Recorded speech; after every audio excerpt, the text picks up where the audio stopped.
We had started this video in the city with other intentions, and then this happened. I believe the progress that we have made in the partnership sets us up well for the new world order. Stand by for a national emergency warning. So we decided to jump out to the woods. Not that it was under exigent circumstances, we just thought it would be fun and dramatic for the video's sake. So let's pretend Fit has hit that proverbial shan and we're headed to that proverbial higher ground. Just as with COVID bumping bushcraft into being less of a hillbilly hobby and more into a survival tactic, I'm thinking this NWO announcement might just do the same. Now, I've heard a lot of tough talk about a purge-style survival scenario, but honestly, it's just not realistic. Because no matter what, no matter how practiced, experienced, or trained you are, someone's gonna have the upper hand in that scenario at some point. And most of the people here talk like this are just dude bros trying to play Fortnite for real with no real plan for respawning. So give that head a shake, because each trigger pull is a report giving away your location. Ultimately, it announces that you've got something that's worth protecting, or that you've found something that's worth taking.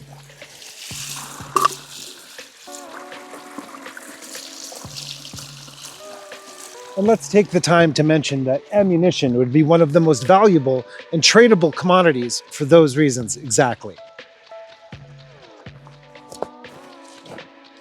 So let's talk a little bit about what tactical survival actually means and get into some shinobi style escape plans.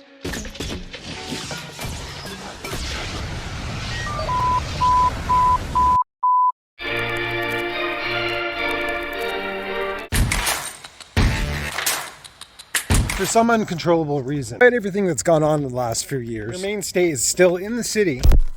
The grid goes down and Fit hits the shan. Your first inclination should be to bug in, because this is home. It's what you know, inside and out. It's where all your food is at. And hopefully it's still running fresh water. Because, well, if you cut out early, you're going to be dealing with all kinds of this kinds of stuff, which you don't want anything to do with. And once you no longer feel safe, it's all about the GTFO, because what it's not about is dying a pile of brass over some canned goods.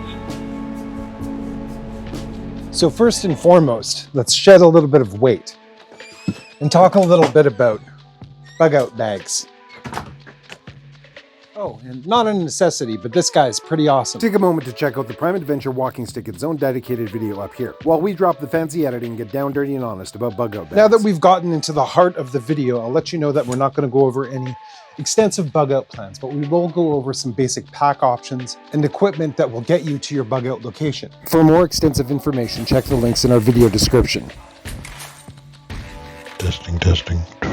And so when people consider bugging out, they only really think about the bug out bag, where only moments ago we mentioned your first inclination being to bug in until things are no longer safe enough at home that you need to get out.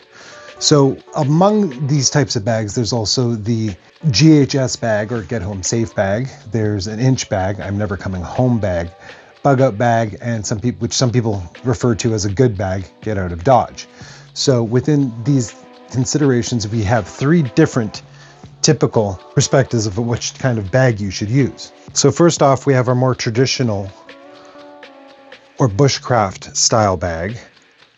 Then we've got our more military inspired MOLLE bag that has, all kinds of different stuff you can attach to it.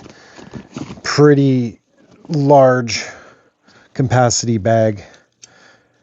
Generally comes with or has these added to it for your quick release IFAK or first aid kit, which isn't bad, but this is a whole lot of bag to be transversing out into the woods. To which extent we're talking transversing from urban to rural or bucolic and then into the woods, preferably 3 hours away from your closest major city destination, where this guy kind of looks a little bit tough guy, a little military. Looks like you might have something that you are carrying that somebody else might want. And just given the size of this thing and how much you're going to be lugging for that long distance, because you're almost definitely going to be traveling on foot. Same thing goes with your standard traditional bag. I mean, great to have your tarp or tent on top. Hatchet or axe, is it necessary? Wool blanket, great for warmth, but again, a lot of weight to be transversing such a long distance. Our choice of bag is the 24-liter Urban Assault pack, inspired by military rucksacks used in the Middle Eastern wars by Mystery Ranch.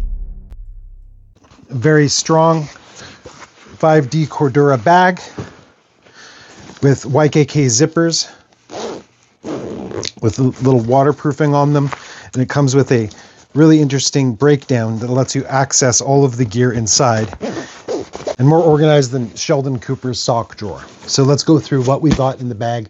These are going to be your bare essential items that you're going to want to take with you. Starting right from the top zipper on the bag, we've got what is called a Silcock key or a water key, which will allow you access to refill your water while you're transversing through the city, as these things connect to any commercial faucet that you don't see the little, oh, whatever, you know what I mean.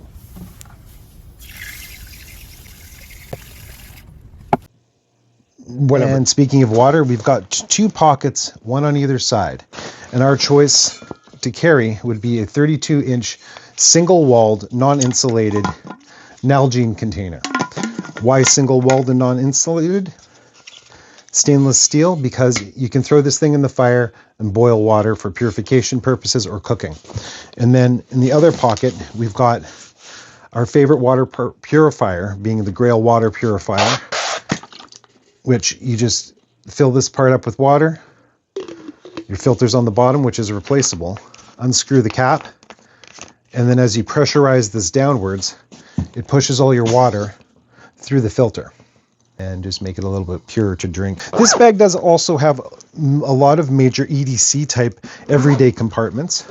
Like the back, it does have multiple pockets for tablets and laptops. What we've got in here, though, considering bug out, we're not necessarily going to be taking those things, is a construction or contractor's garbage bag. Nice and thick, serves as a poncho.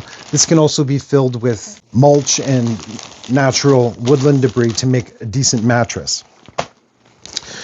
So coming to the top, quick release pull out. You can just yank on that. We've got an MSR burning canister to make fires. Just set this up and you're a little more smokeless. Gravity still applies. Expandably, right at the top, because it starts raining, you're going to want to access your rain jacket as quickly as possible. Other things of importance, I'm not a coffee drinker, but coffee is great for energy. And further down, we've got, pick any one of these guys up at any dollar store, generally, and this is filled with a variety of wool socks, which are antifungal and antimicrobial. So that's great. Keep your feet dry, just like in the military. Also serves as a good pillow. Now, people ask, what about a tent or say maybe a tarp?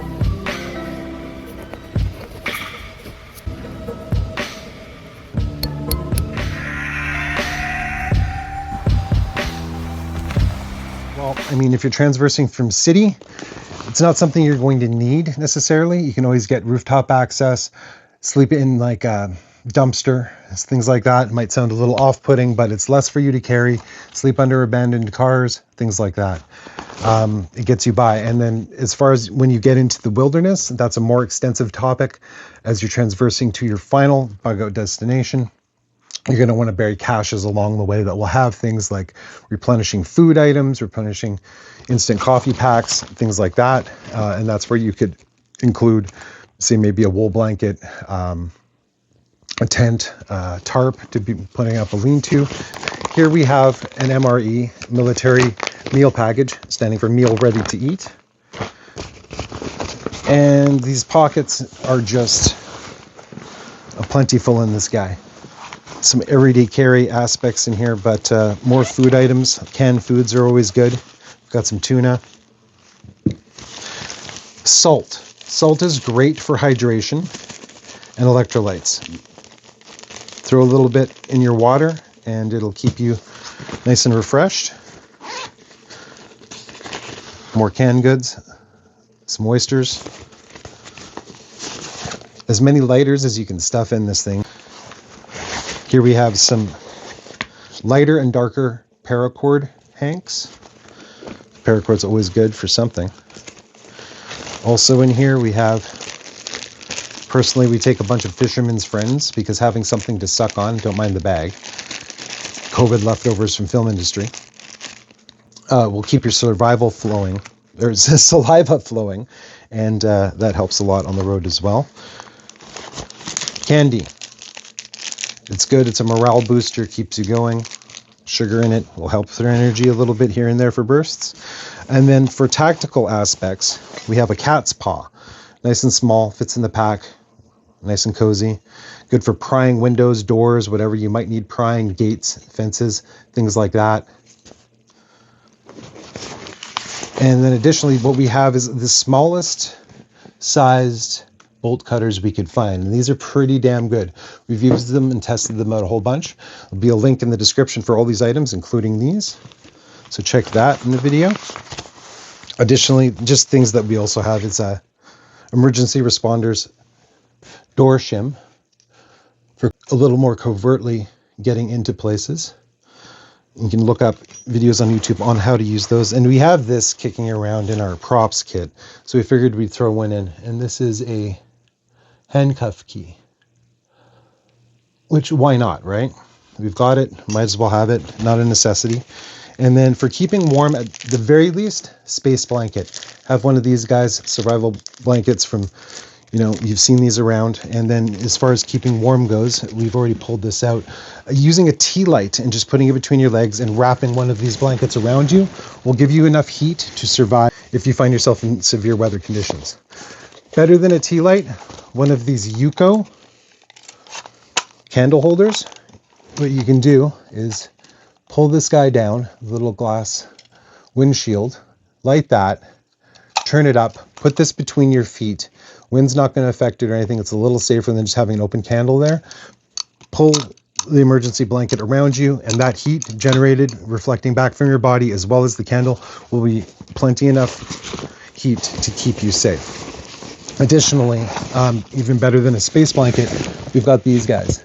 And they're basically a space blanket turned into a bivy, which is a military kind of term for sleeping bag. So it's a sleeping bag version of one of those space blankets, emergency silver blankets that you see in cars. This is just a generic one that we picked up from the internet after having produced a test video on supposed higher end brand of these. And just as George Lucas regretted the Star Wars Christmas special. Hey everybody, how are you? Hey, will you look at Lumpy? He's sure grown, huh? I think his voice has changed.